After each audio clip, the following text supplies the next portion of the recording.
A knife was pressed into her ribs, and she had exactly 4 seconds to live with whatever choice she made next.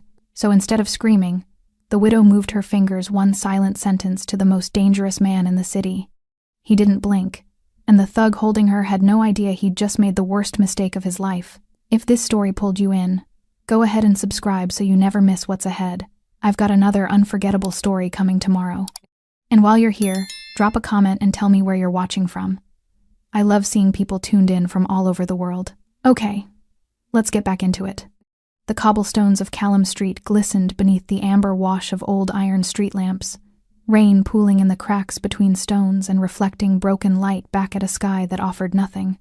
Mist rolled low between the buildings on either side, old brick, dark and damp, the kind of walls that absorbed sound rather than bounced it. A car moved somewhere distant, its headlights bleeding faint gold through the fog at the far end of the street, too far to matter. The night was the kind of quiet that is not peaceful, the kind that listens. Isabella Aaron walked as though the ground beneath her feet might give way at any moment. Her deep green dress, fitted at the waist and flaring softly to the knee, was damp at the hem from the puddles she had stopped trying to navigate. Her beige cardigan was drawn across her chest, not against the cold, though the cold was real, but because her right arm would not move freely enough to do much else. Her brown hair, still neat at the crown, had begun to fray at the edges where the mist touched it. She clutched her gold-toned handbag with her left hand, the worn strap twisted around her fingers like something she was trying not to let go of. Her eyes were swollen.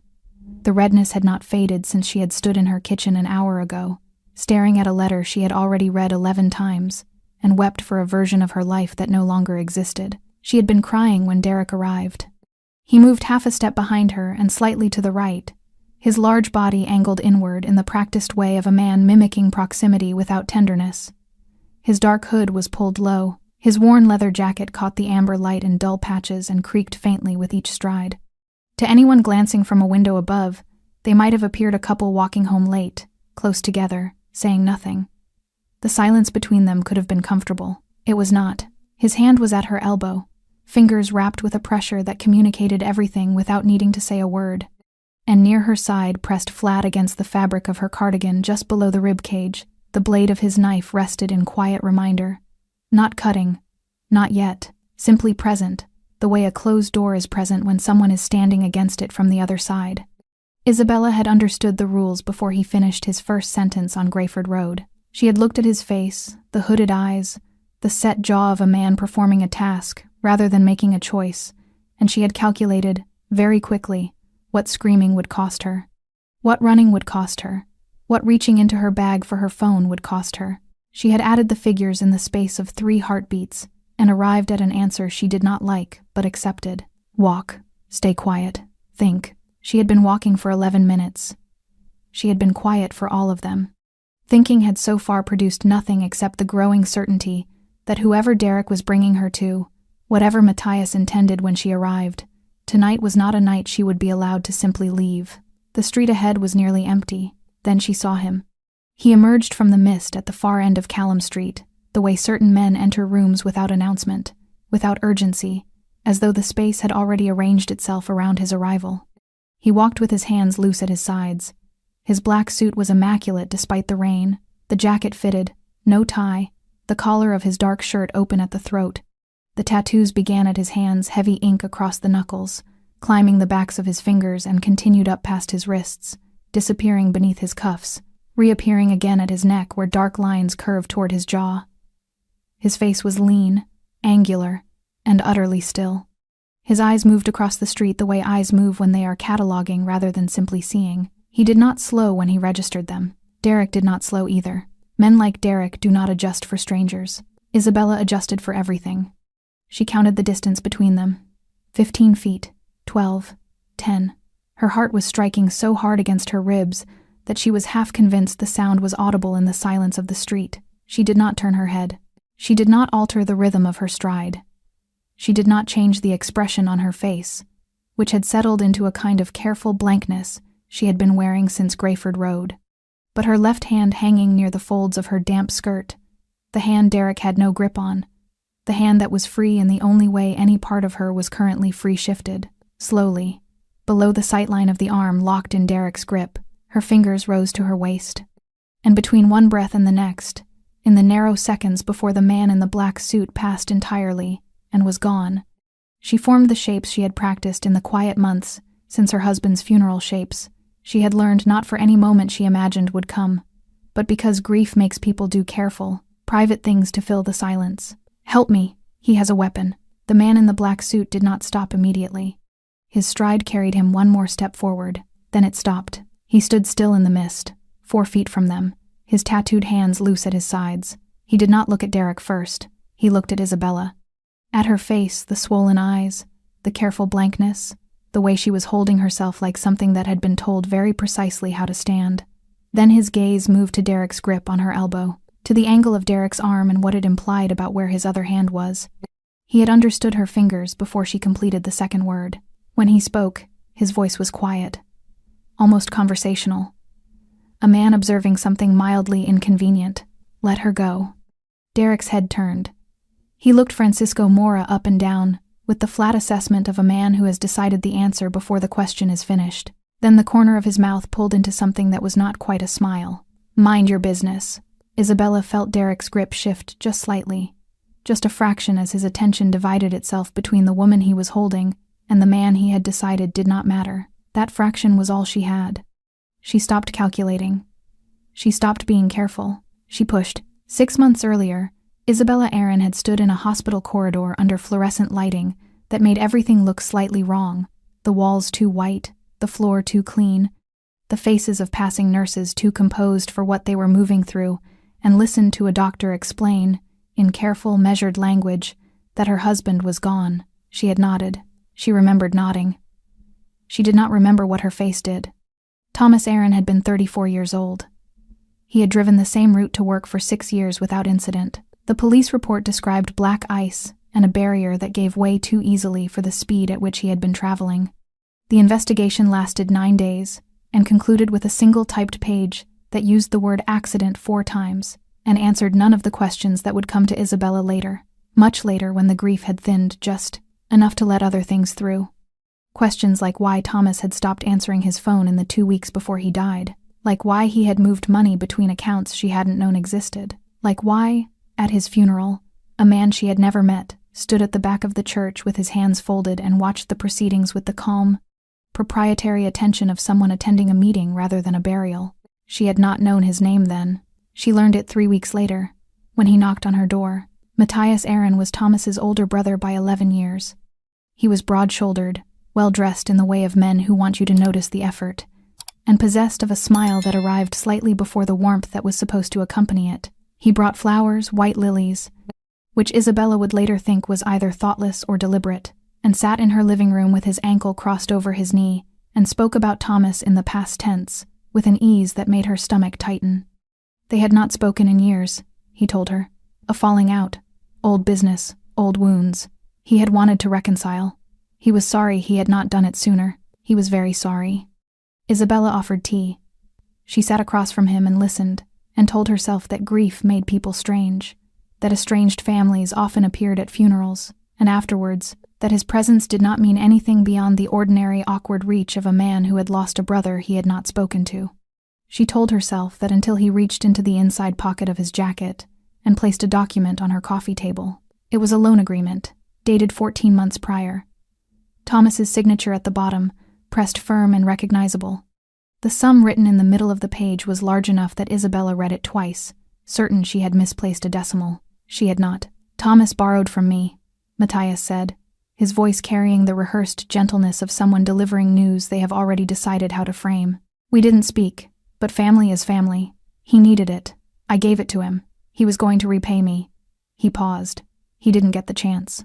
Isabella looked at the document, then at Matthias, then back at the document. "I wasn't aware of this," she said carefully. "I know," he smiled. "That's why I'm here, to be transparent, to handle this between family." She told him she would need time. Time to understand the finances, to speak to someone, to process what she was looking at. He nodded graciously. He picked up his flowers and showed himself out, and told her to take all the time she needed. He called the following Tuesday, and the Tuesday after that. The third call came on a Thursday, late enough that she had already turned off the living room light. His voice on the phone was the same as it had been in her living room, measured, almost warm, but underneath it something had shifted, the way the temperature of a room shifts when a window is opened in winter. "I've been thinking," he said, "about a solution. Something that works for both of us." She waited. "Marry me," he said. "We'll call it settled." The silence that followed lasted long enough for Isabella to understand that he was not joking and was not sorry, and that the flowers and the careful voice and the sitting with his ankle crossed over his knee had been, from the first moment, the architecture of this sentence. "No," she said. He absorbed her answer with a patience that frightened her more than anger would have. "Think about it," he told her. "Take your time." She did not need time. She needed him to stop calling. He did not stop calling. He began arriving instead at her door in the early evening, at the car park outside the small office where she worked 2 days a week, once at the supermarket, where he appeared at the end of an aisle holding a basket and greeted her as though the encounter were coincidence. Men she did not recognize began appearing near her house. Not threatening, not visibly, simply present, simply watching. He told her at one point, standing in her doorway, his hand resting on the frame. "You belong to this family. You don't walk away from us." She told him again. She would repay the debt, gradually, whatever it took. He laughed, not unkindly. That was somehow worse. "This isn't about money, Isabella." She understood then that there was no negotiation available to her. That the document on the coffee table had never been about the money either. That what Matthias Aaron wanted was something the debt simply gave him a language for ownership, dressed in the vocabulary of obligation. She began planning quietly. A new town, a new apartment, no forwarding address left anywhere he could find it. She gave herself 3 weeks to make it clean, careful, invisible. She told no one. She moved on a Wednesday morning while it was still dark, taking only what fit in 2 bags, leaving behind the furniture and the curtains, and the version of her life she could no longer afford to carry. She had believed, with the particular desperation of someone who has run out of other options, that distance would be enough. She had been walking for 11 minutes on Callum Street tonight, before she accepted that it had not been. Francisco Mora had not intended to walk down Callum Street that night. He had intended to take Grenville Road, which was wider, better lit, and 3 minutes faster to where he was going. But Grenville Road required passing the front entrance of a bar, where, at this hour, 2 men he had unfinished business with were likely drinking. And Francisco had learned early in his life that unfinished business had a way of demanding resolution on its own schedule when you walked past it. He preferred to choose his own timing, so he had turned down Callum Street instead. He would think about that later. The specific, unremarkable logic of a small decision that changed everything. Francisco was 38 years old, though most people who met him placed him older, not from his face, which was lean and largely unlined, but from the quality of his stillness. He occupied space the way buildings occupy space, solidly, without apology, without the restless energy that most men carry in their hands and shoulders, and the way their eyes move when they enter a room. He stood just over 6 feet. His black suit was well cut and worn with the ease of a man who did not dress to impress, but understood that appearance communicated before words did. No tie. The collar of his dark shirt open at the throat. The tattoos that marked his hands and neck were not decorative in the way of fashion. They were the record of a life lived in particular places among particular people, each one carrying a meaning he did not explain to those who asked, and did not need to explain to those who understood. He controlled a significant portion of the district's informal economy, loans, properties, import logistics that existed in the gray space between legal and otherwise. He was not the kind of man who appeared in newspapers or police briefings. He was the kind of man that other men mentioned carefully, in lowered voices, usually when explaining to someone else why a particular situation had already been resolved. His rules were few but absolute. No chaos for its own sake, no involvement of innocence, and never under any arrangement, for any sum, for any reason, the abuse of a woman. This last rule was not policy, it was personal. Camila Mora had been born on a Tuesday in October, the 7th child of a family that had very little and distributed it carefully. Francisco had been 12. He remembered standing in the doorway of the room where his mother was recovering, looking at the small, red, furious face of his youngest sister, and feeling something settle in his chest that he did not have a word for at the time. He had one later. Responsibility. Camila was 8 months old when the family understood she could not hear. The word the doctor used was profound. Profound hearing loss. Francisco had sat with that word for days, turning it over, trying to understand why it felt like a verdict rather than a description. He had been 15 when he decided that if the world was going to make Camila navigate it in silence, the least he could do was learn to meet her there. He found books. He found a woman 3 streets over who taught him for 2 hours every Saturday morning in exchange for help moving boxes in her storage room. He practiced in the evenings, his fingers forming shapes in the lamplight of the bedroom he shared with 2 brothers, until the shapes became words, and the words became fluent, and Camila could look at his hands and laugh. He had been 19 when Camila died, a different kind of accident than the word usually implies. The kind of accident that occurs when a young, deaf woman cannot hear a man approaching from behind on a poorly lit stairwell. The kind that is investigated briefly and filed away quickly in a city that had other priorities. Francisco had not filed it away. He had carried it instead folded small and placed somewhere beneath his ribs where it did not impede function, but never fully disappeared. It informed everything. The rules he lived by. The particular cold that came into his eyes when certain lines were crossed. The reason he still moved his hands sometimes in the old shapes when he was thinking, a habit so ingrained he no longer noticed it. The reason that, on a misty Wednesday night on Callum Street, when a woman in a green dress dropped her free hand to her waist and shaped 2 careful sentences in the space between one breath and the next, Francisco Mora did not miss a single word. He had clocked them 30 feet out. Not because they appeared obviously wrong. Derek was practiced enough to ensure they didn't, but because Francisco read bodies the way other men read faces, and what Isabella's body was saying bore no relationship to what the scene was presenting. Her shoulders were pulled inward. Her stride was controlled in the specific way of someone controlling it deliberately. Her eyes moved forward without curiosity, without the natural drift of a person walking a familiar street. She was not walking. She was being walked. The man behind her large hooded leather jacket, worn and creased, had his right arm angled in a way that made no anatomical sense for a casual grip. The angle spoke to something held below and inward. Francisco had seen that angle before. He catalogued all of this in the time it took to cover 15 feet. Then her hand moved. He saw it before he registered that he was seeing it the way the body sometimes processes things the conscious mind is still catching up to. Her fingers shaped the first word, and something in him went very quiet. The particular quiet that precedes precision. Help me. His stride carried him one more step. The second sentence completed itself against the fabric of her skirt. He has a weapon. Francisco stopped. He looked at her face, then really looked at it. The swollen eyes. The careful, constructed blankness of a woman who had been managing terror for long enough that she had learned to wear it quietly. The way she held the handbag strap like it was the last ordinary thing she had. Something moved behind his ribs, old and familiar.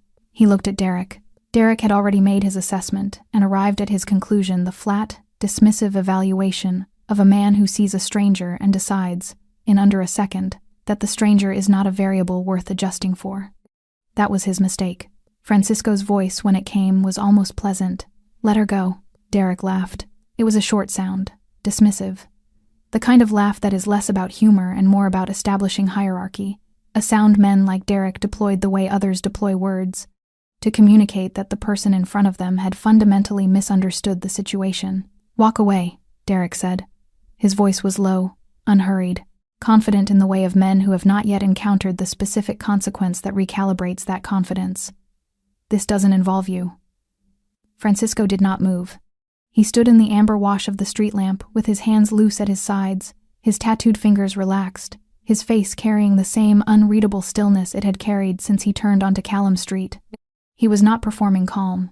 He simply was calm, in the way that deep water is calm not because nothing is happening beneath the surface, but because the surface has learned not to reflect it. I'm making it my business, Francisco said quietly. Derek's jaw tightened. His grip on Isabella's elbow shifted a small, reflexive adjustment, the kind a man makes when he is redistributing his attention between two problems and has not yet decided which one is primary. His right arm, the one angled inward at Isabella's side, did not move. The knife stayed where it was.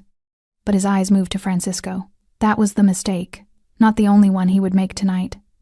But the first. Isabella felt the change in his grip, the way you feel a knot beginning to loosen incrementally, barely, but real.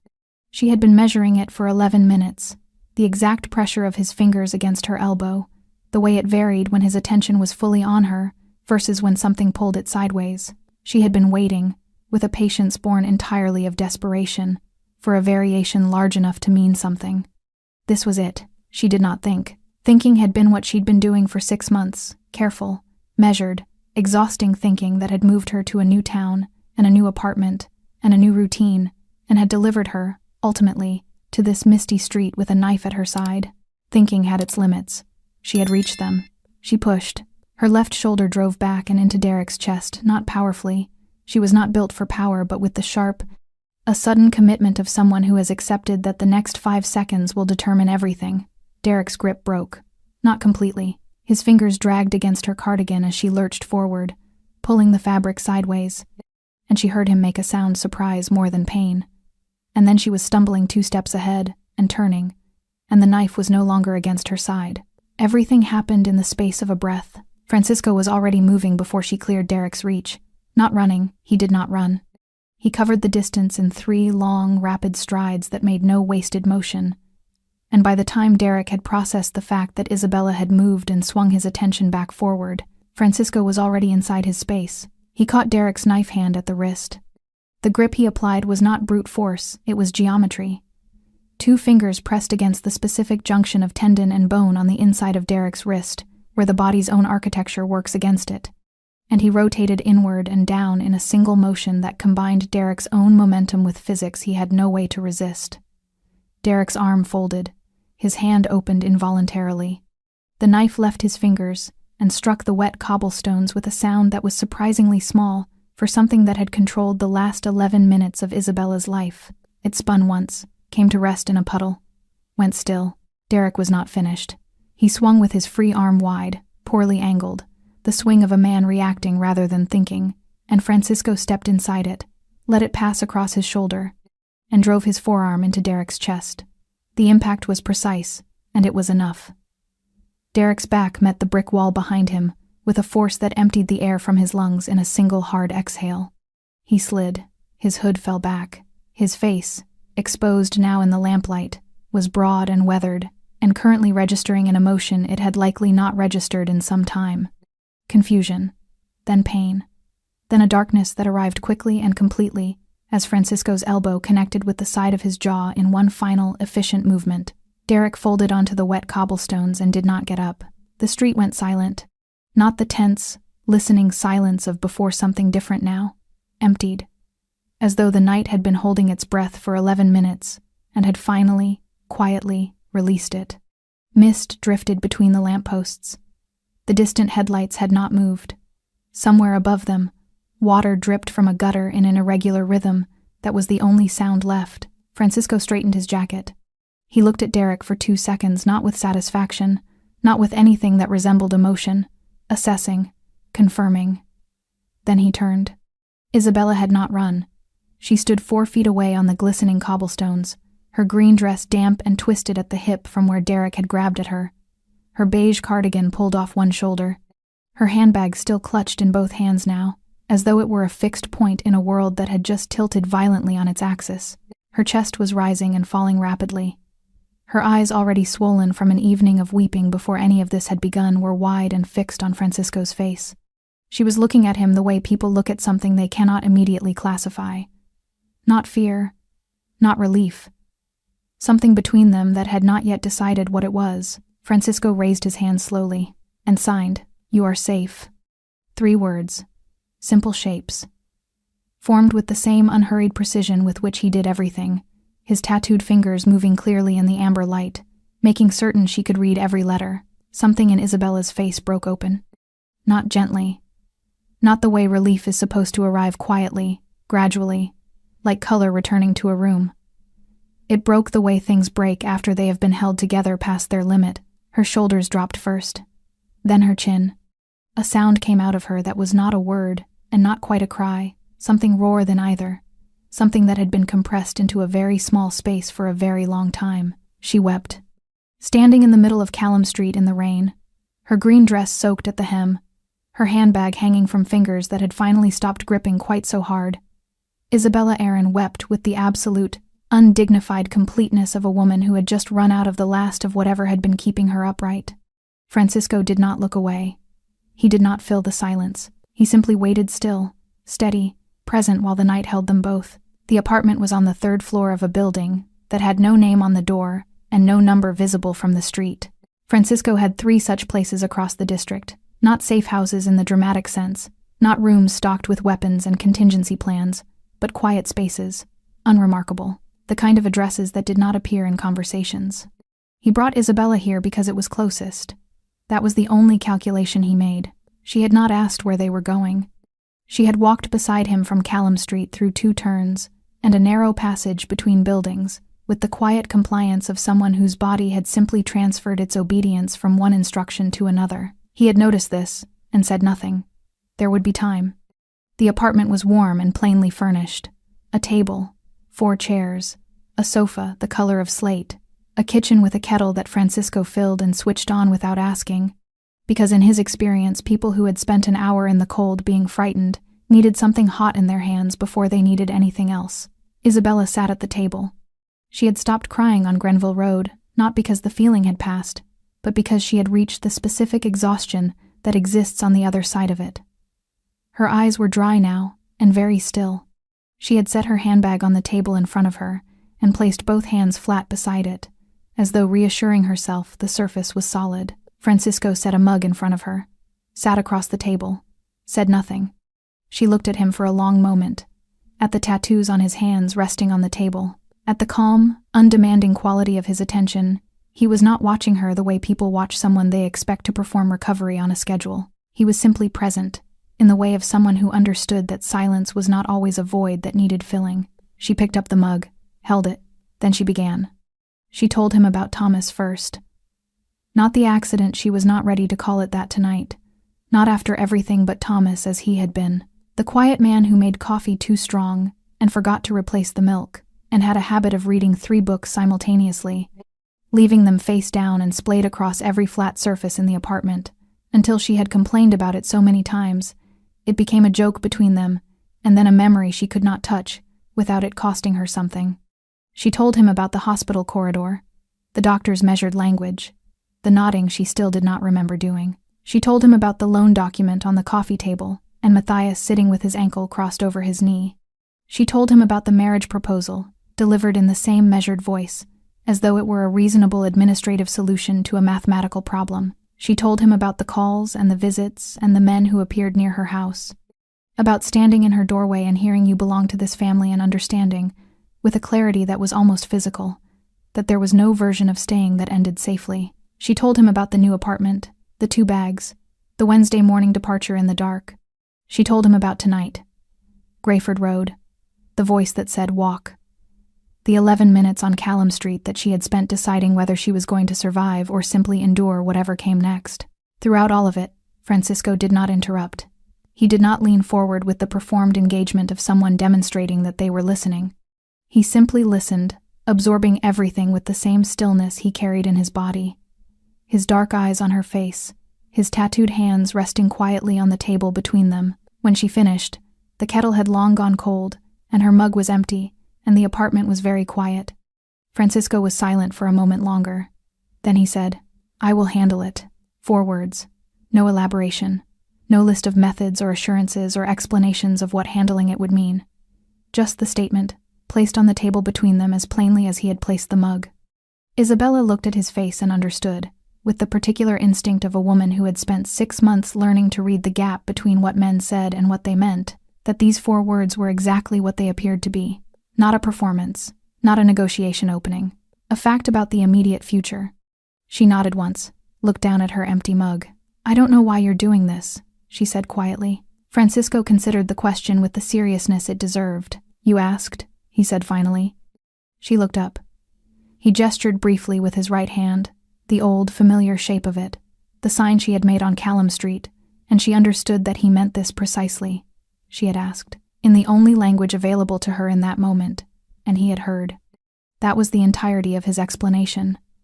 She found she could not argue with it. Across the district, in a room above a dry-cleaning business on Pemworth Street that served as the administrative center of Matthias Aaron's various operations, Derek regained consciousness on the floor of a car that smelled of cigarettes and old upholstery. His jaw screamed.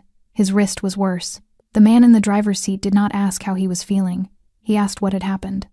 Derek told him, in the fractured, effortful sentences of someone operating with a partially functional jaw, everything he could reconstruct from the 11 minutes on Callum Street. The woman, the man in the black suit, the speed of it, the specific, terrible efficiency of how quickly everything had stopped being under control. The driver said nothing. He drove. Matthias was waiting in the room above the dry cleaning shop, seated behind a desk that was too large for the space, which was, Francisco would have recognized this immediately, entirely intentional. He listened to Derek's account with his fingers laced together on the desk in front of him, and his expression arranged in the particular configuration of a man who is deciding how to respond rather than simply responding. When Derek finished, Matthias was quiet for a moment. Then he laughed. It began as a short sound and expanded, filling the room, the genuine laugh of a man who has heard something he finds absurd. A woman, a stranger on the street. His men, undone by a widow in a green dress who had apparently decided to involve a passerby. He shook his head, drew breath to say something dismissive. Then Derek said the name. The laugh stopped. Matthias's hands, still laced together on the desk, tightened almost imperceptibly. The color of the room seemed to change, or perhaps it was simply the quality of his attention that changed, sharpening into something considerably less amused. "Say that again," Matthias said quietly. Derek said it again. Matthias unclasped his hands, placed them flat on the desk, stared at the surface between them for a long moment, recalculating something that had, until 30 seconds ago, seemed very straightforward. The situation, it turned out, was not straightforward at all. The dry cleaning business on Pemworth Street opened at 8 every morning and closed at 6 every evening, and in the 11 years Matthias Aaron had operated out of the room above it, no one had ever arrived uninvited. Francisco Mora arrived at 10 the following morning. He did not knock loudly. He did not send word ahead. He walked through the front of the shop, past the plastic-wrapped garments rotating slowly on their carousel, past the woman behind the counter, who looked up and then looked immediately back down, with the practiced incuriosity of someone who had learned that certain visitors were not hers to acknowledge, and up the narrow staircase at the Edio, back without pausing. The man stationed at the top of the stairs put a hand on Francisco's chest. Francisco looked at the hand, then at the man. The man removed the hand, stepped aside. Francisco opened the door. The room was exactly what he had expected. Large desk positioned to dominate. 2 chairs placed at a distance that was designed to feel slightly too far, close enough for conversation, far enough to remind the visitor of the geography of power. A window behind Matthias's chair that placed his face in partial shadow while illuminating whoever sat across from him. Details assembled by a man who had read about intimidation and mistaken the reading for understanding. Matthias was standing when Francisco entered. This was a recalibration. He had intended to be seated, Francisco could tell, but the name had evidently disrupted his staging. He was broader than Francisco, heavier, his dark hair silver at the temples in a way he had likely decided was distinguished. He wore a charcoal suit that was expensive and fitted, and communicated wealth loudly enough to suggest he was not entirely confident it would communicate itself. His eyes, when they settled on Francisco, were the eyes of a man performing an assessment while pretending not to. "Francisco Mora," he said, making it a statement rather than a greeting, establishing that he knew the name, that the name had not arrived without context. "Matthias," Francisco said, "not Mr. Aaron, just the first name, quietly, the way you name something you are not impressed by." He crossed the room without being invited to sit, pulled one of the chairs a foot closer to the desk, a small adjustment, unhurried, and sat down. He placed an envelope on the desk in front of him, did not push it across yet, left it there between them like a fact awaiting acknowledgement. Matthias sat. He looked at the envelope, then at Francisco. "You put one of my men in hospital," he said. "Your man put a knife in a widow's ribs," Francisco said, "on a public street, at night." He let that sit for a moment. "I found the situation imbalanced." Matthias's jaw shifted slightly. "She owes a debt. She offered to repay it. The arrangement changed." "You changed it," Francisco said, "without her agreement. That is not how debt works. That is how ownership works." He paused. "These are different things." Matthias leaned back in his chair, laced his fingers together on the desk, the same gesture Derek had watched him make the night before, though Francisco did not know this and would not have found it interesting if he had. "You've spoken to her." "I have." "Then you know the full picture." "I know her picture," Francisco said.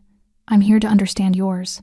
This appeared to catch Matthias slightly off guard, the directness of it, the absence of the hostility he had prepared for. He studied Francisco for a moment, recalibrating again. My brother owed me a significant sum. He died without settling it.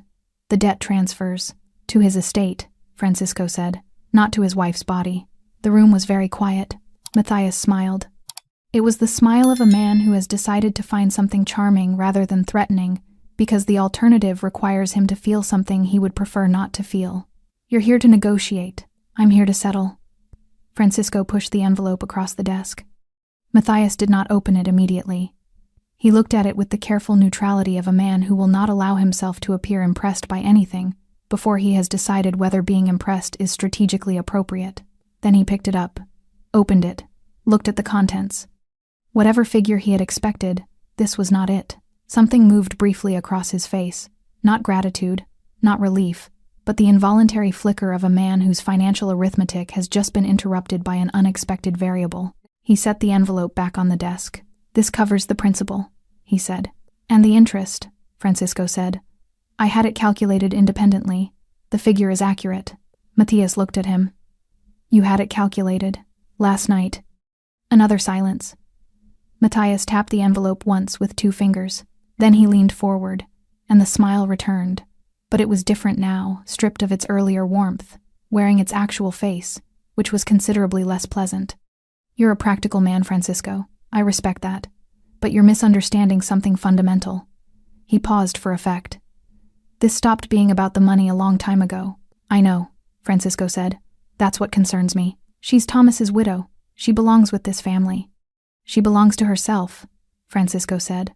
The words were quiet and simple and carried no heat, which somehow made them land harder than anger would have. She does not love you. You cannot negotiate feeling. You cannot collect it as a debt, and you cannot send men with knives into the street to retrieve it. Matthias's expression settled into something flat and cold. The performance was over. You're involving yourself in something that will cost you considerably more than the contents of that envelope. Perhaps. Francisco stood, straightened his jacket, looked down at Matthias with the calm, untroubled gaze of a man who has assessed the threat and filed it accordingly. Leave her alone. The debt is settled. This is finished. He walked to the door. If you leave this building, Matthias said behind him, quietly, and you continue involving yourself in my family's affairs, you will regret it.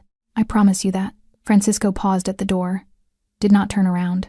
You should open that envelope again, he said. Look at how quickly I put that together. He opened the door. Then ask yourself what else I can put together quickly. He left without closing it behind him. Matthias sat alone in the room above the dry cleaning shop for a long time, his hands flat on the desk, the envelope between them, staring at the open door. He was thinking. But he was thinking the wrong thoughts. He was thinking about what he could do to Francisco Mora. He was not yet thinking about what Francisco Mora could do to him. That understanding would come. But it would come too late.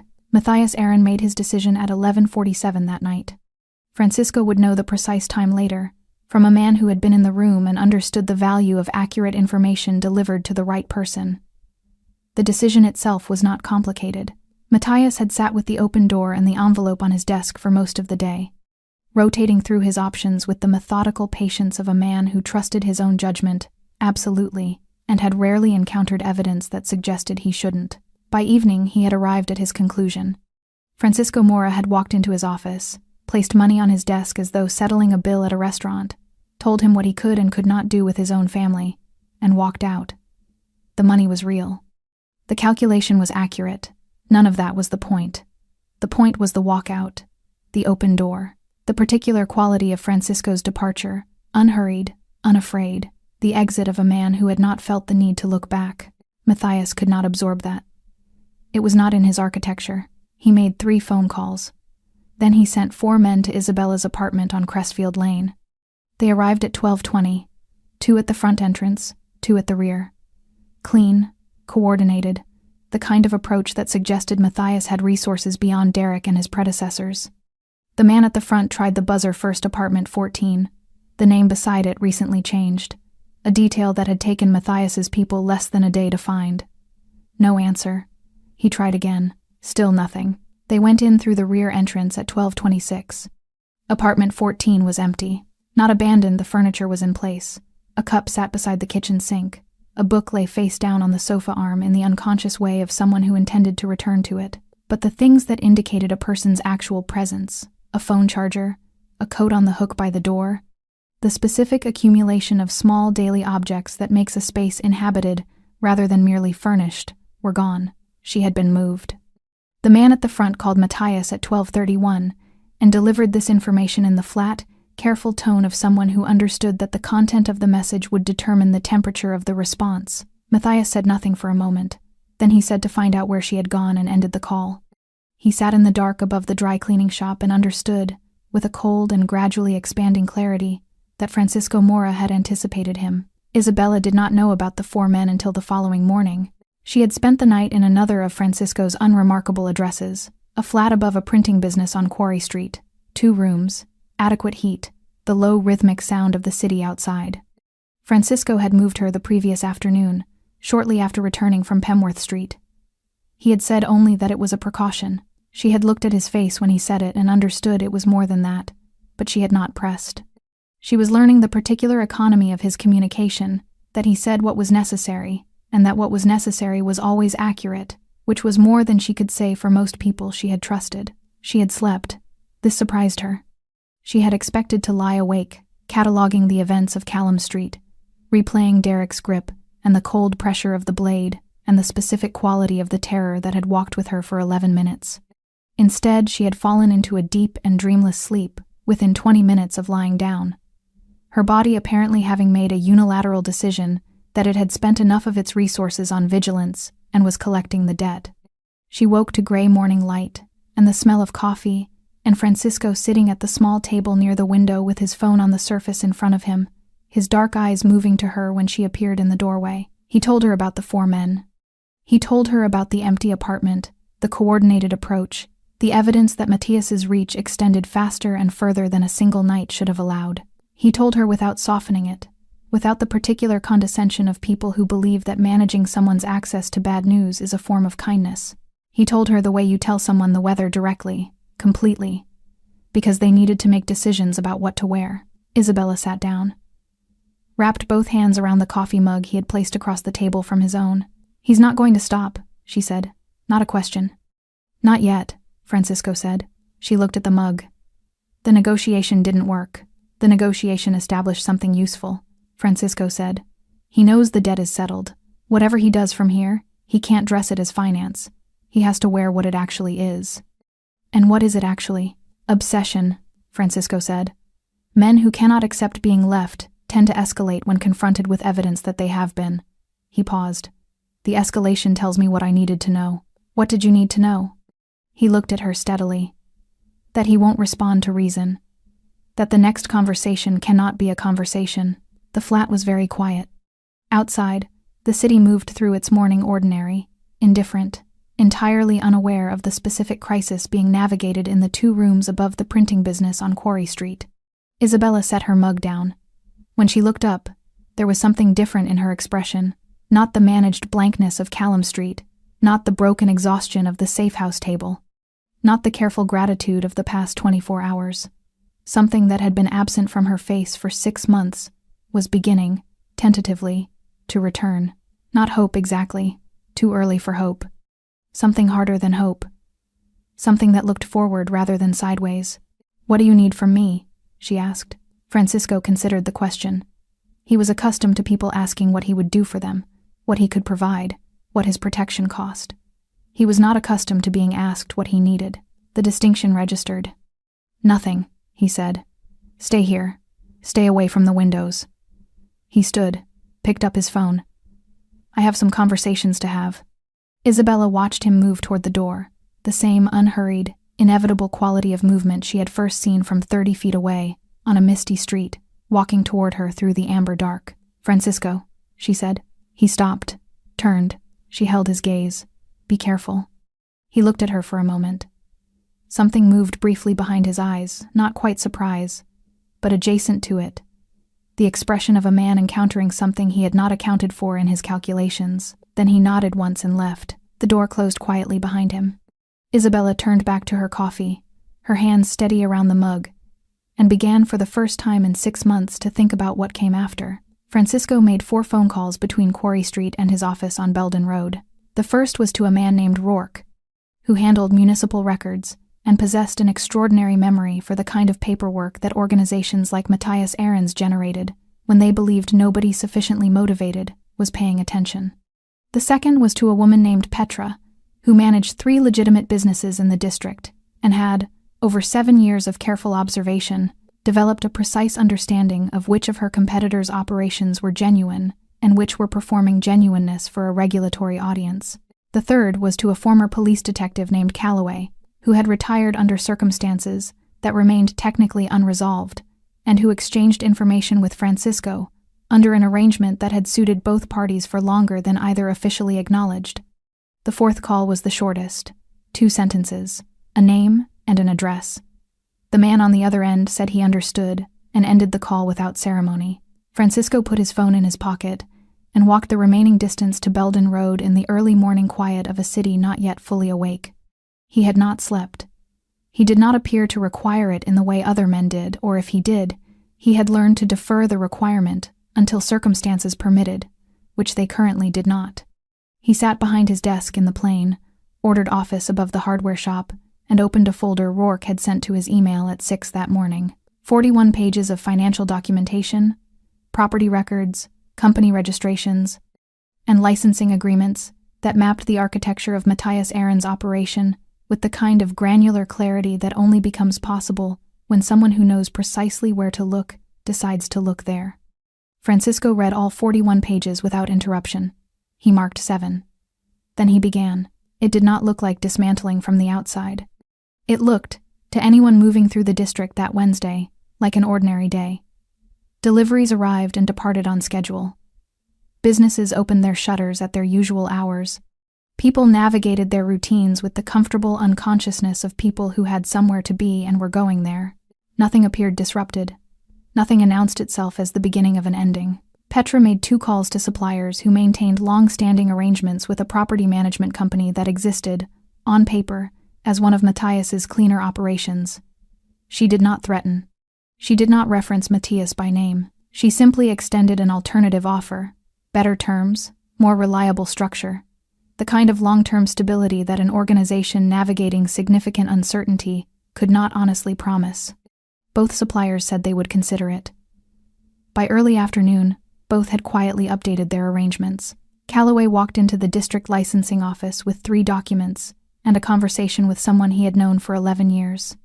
By close of business, 2 of Matthias's establishments had been flagged for regulatory inspection. Not raided, not shuttered. Simply flagged the administrative equivalent of a hand placed firmly on a shoulder, communicating without ambiguity that sustained, specific attention had arrived and intended to remain.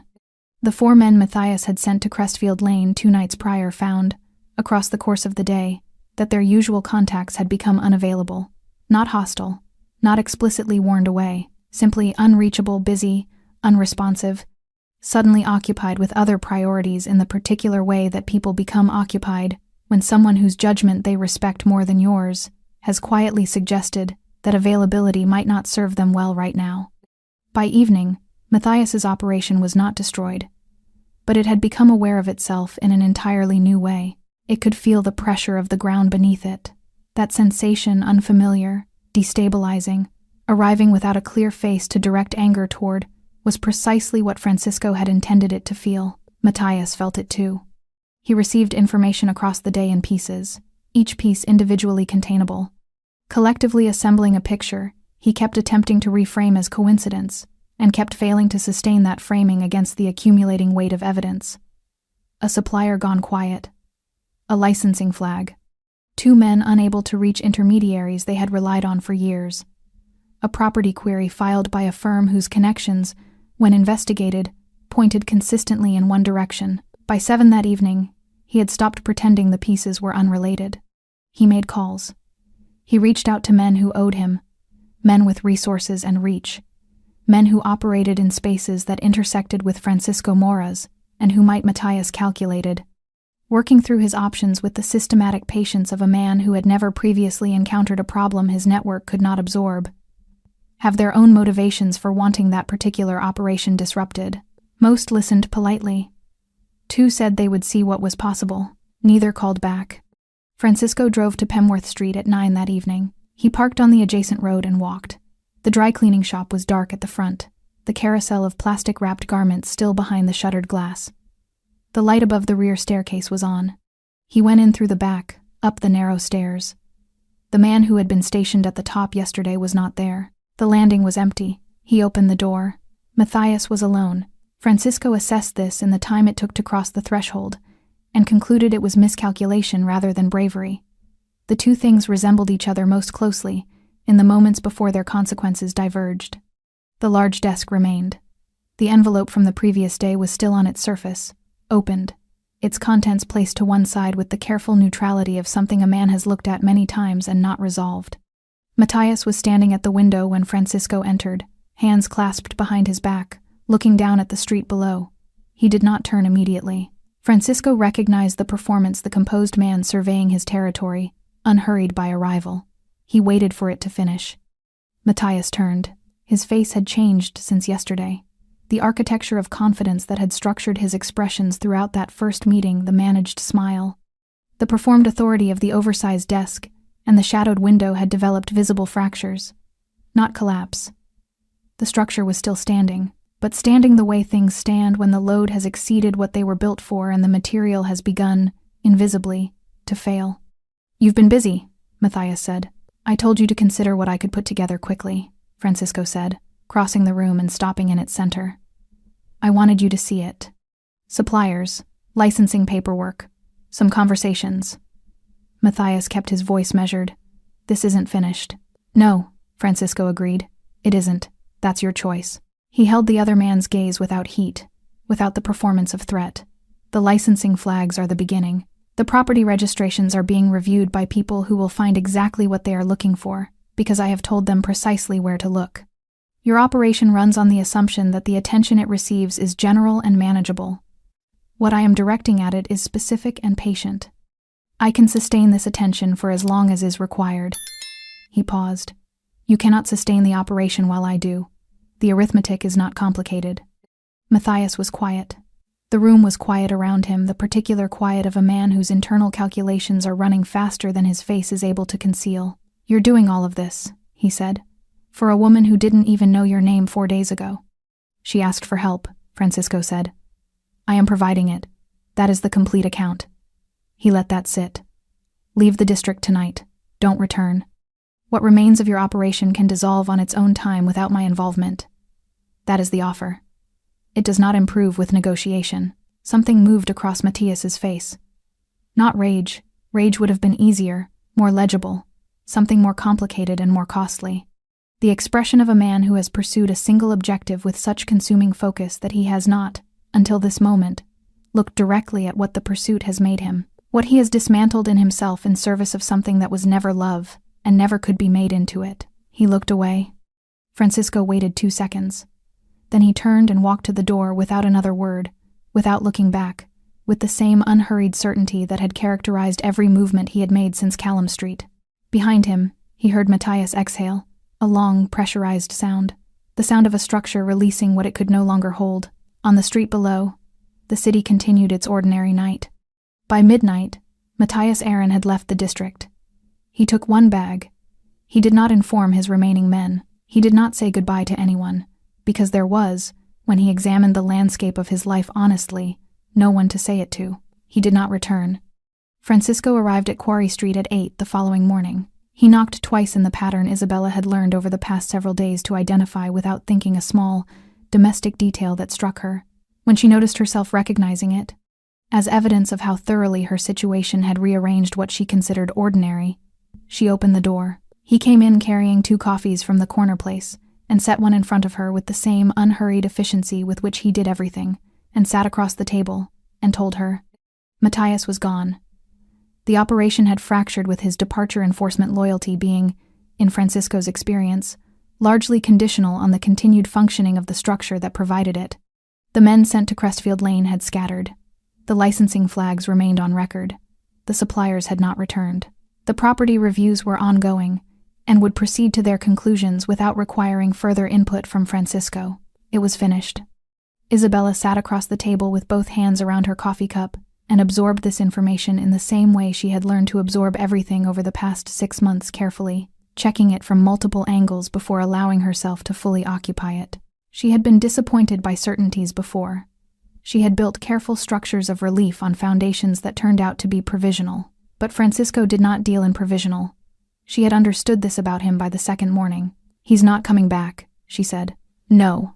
She nodded slowly, set the cup down, and then experienced something she had not anticipated and could not have precisely predicted. Not the dramatic release she might have expected, not tears, not the visible architecture of relief arriving at last after long delay. Instead, a profound and slightly disorienting stillness. Like a sound she had been hearing for so long it had ceased to register as sound, and simply become the texture of silence had stopped, and what it left behind was not peace exactly, but the precondition of peace, space that had not previously existed. She did not know, immediately, what to do with it. Francisco drank his coffee and did not fill the silence with anything. This was one of the things she had come to understand about him. He did not treat silence as a problem requiring solution. He inhabited it the way he inhabited rooms, without apology, without the restless performance of a man uncomfortable with stillness. After a while she said, "I keep waiting for the other thing." "What other thing?" "The condition," she said. "The thing that comes after the help. There's always something that comes after." She looked at him steadily. "You paid his debt. You moved me twice. You've spent 4 days dismantling his operation." She paused. "Nobody does that without wanting something in return."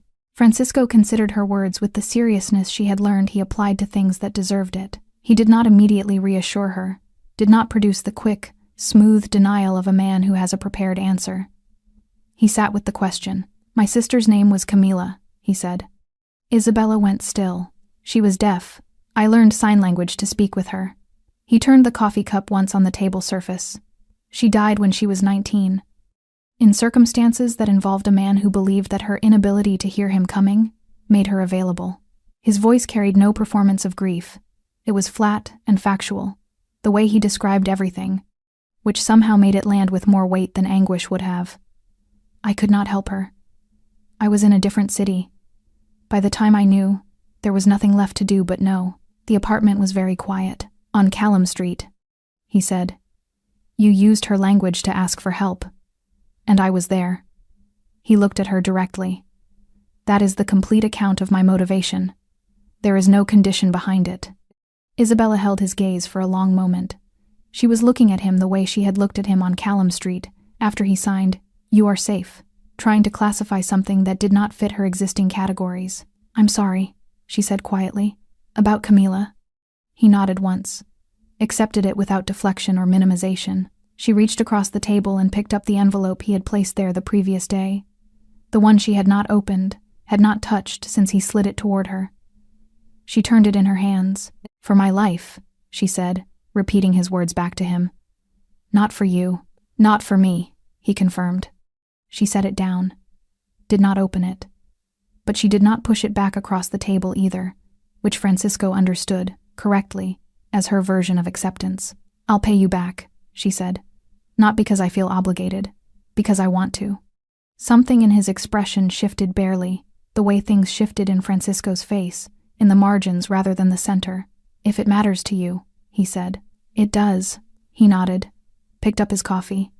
Outside, the morning moved through its routines indifferent, continuous, making no accommodation for the fact that something had ended in the 2 rooms above the printing business on Quarry Street, or that something else, tentative and unannounced, had quietly begun.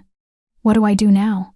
Isabella asked, not helplessly, practically, the question of a person looking at cleared ground and beginning to consider what to build. Francisco looked at her across the table, at the woman who had walked 11 minutes in terror on a wet street and found, in the last available second, the presence of mind to speak in the one language that could save her, who had sat across from him in the safe house and told the complete truth without softening it, who had asked him, that first morning, what he needed, a question so few people thought to ask, that he still had not entirely resolved where to put it. "You already know," he said. She held his gaze. Then she looked down at the table, and across her face, quietly, without drama, the way the most significant things tend to arrive, something shifted. A curtain opening, light finding its way into a room that had been dark for a long time, falling across everything still there, still recoverable, still hers. She almost smiled. "Live well," she said, testing the words, seeing how they fit. He looked at her steadily. "That's enough." Isabella returned to the apartment on Crestfield Lane on a Thursday afternoon. She took the bus rather than a cab, a small decision, entirely practical, but one that required her to sit among strangers without scanning each face for recognition, without positioning herself near the exit, without running the quiet background calculation that had accompanied every public moment for 6 months. She sat by the window and watched the district move past the glass, and practiced, consciously, the unfamiliar discipline of simply looking at things without assessing them for threat. It was harder than she expected, easier than she feared. She let herself into the building, climbed the stairs to the 3rd floor, put her key in the lock of apartment 14. She paused in the doorway for a moment, taking inventory not of danger but of what remained. The furniture in its place. The gray morning light through curtains she had closed on the night Derek appeared on Grayford Road. The book on the sofa arm, still face down, exactly where she had left it in the last ordinary moment, before everything divided into before and after. She walked to the sofa, picked the book up, looked at the page she had been on. She remembered nothing of it, could not have said what paragraph she had been reading when the knock came. She set it on the side table, properly, right side up. Then she opened the curtains. Light came in ordinary Thursday light, unheroic and sufficient, falling across the furniture and the floor and the accumulated small geography of a life interrupted and now resumed. She stood at the window and looked down at the street below. A woman with a shopping bag, 2 men in conversation outside the newsagent, a child pulling against a parent's hand toward something more interesting than the direction they were heading. No one watching, no car idling, no figure conducting a patient inventory of who came and went through the front entrance. Just a street being a street, indifferent and alive, and entirely unconcerned with her specifically.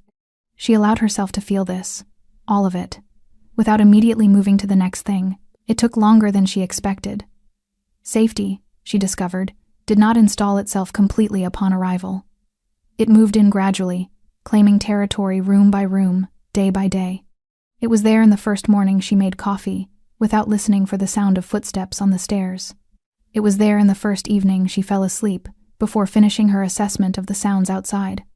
It accumulated in small, undramatic increments, until one day she noticed it had become the ambient condition of her life, rather than something she was actively constructing. She enrolled in the event management course at Ferris Street College.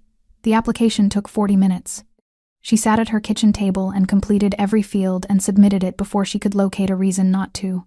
Because the version of herself that cataloged reasons not to had spent 6 months keeping her careful and small, and she was finished letting that version lead. She began running in the mornings. Not to escape anything. Not from the anxious compulsion of someone who needs movement to manage fear. Simply because the streets in the early light were quiet and hers and she had spent enough time inside. She called her sister, whom she had not spoken to honestly in 8 months, and told her most of the truth. Not all. Some of it was not yet hers to distribute, but enough. Her sister cried. Isabella did not, which surprised them both. She did not see Francisco during this time. She understood he was present in the district. The infrastructure of his world continued its operation in the same streets she now walked with increasing ease.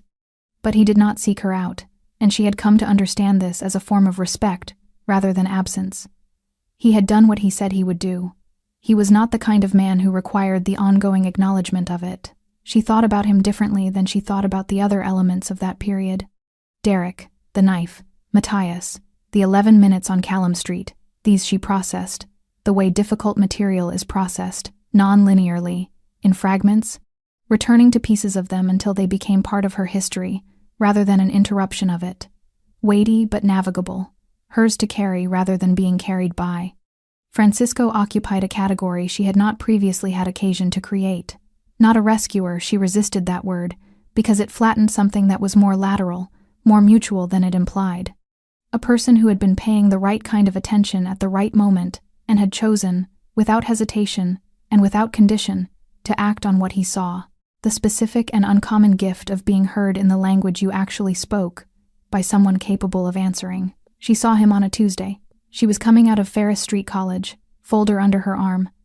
the particular satisfied tiredness of a productive afternoon settling into her shoulders, and he was on the opposite pavement in his black suit moving in the direction of Belden Road.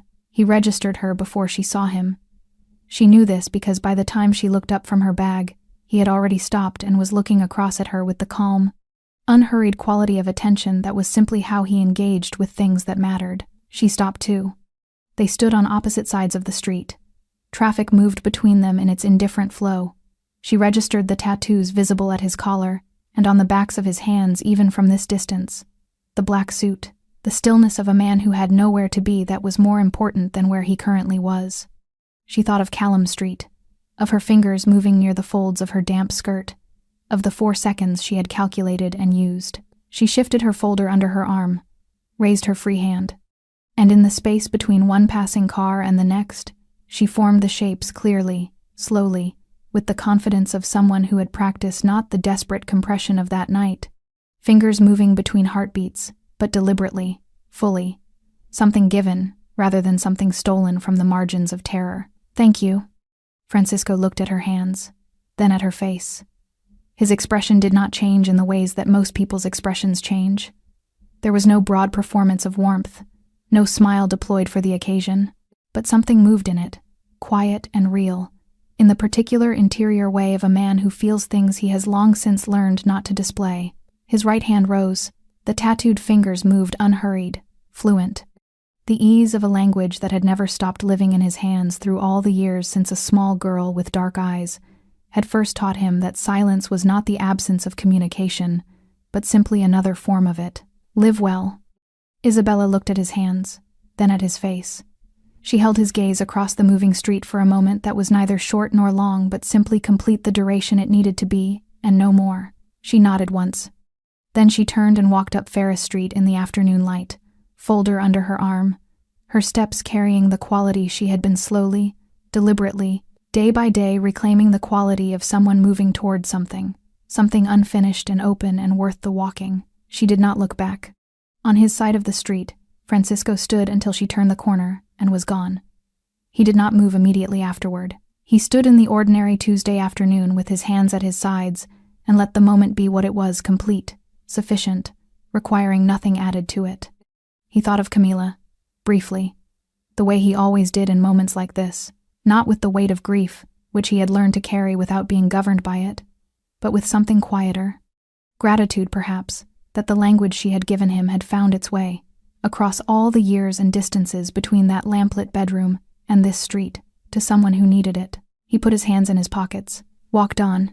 The street continued behind him, cobblestones wet from an earlier rain, street lamps not yet needed in the afternoon light, the city moving through its unremarkable Thursday business, with the total indifference of something too large and too continuous to register individual stories. But the stories were there, in the spaces between things, in the silence between words, in the movement of fingers that said what voices could not, on a misty street, at the last possible moment, available, always, to anyone paying the right kind of attention. Thanks for sticking with this story until the very end. You're the reason these stories feel alive. If you're ready for another powerful journey, just tap the next video on your screen. And before you go, leave a quick comment and rate this story from 1 to 10. I'm excited to read your thoughts and connect with you in the comments.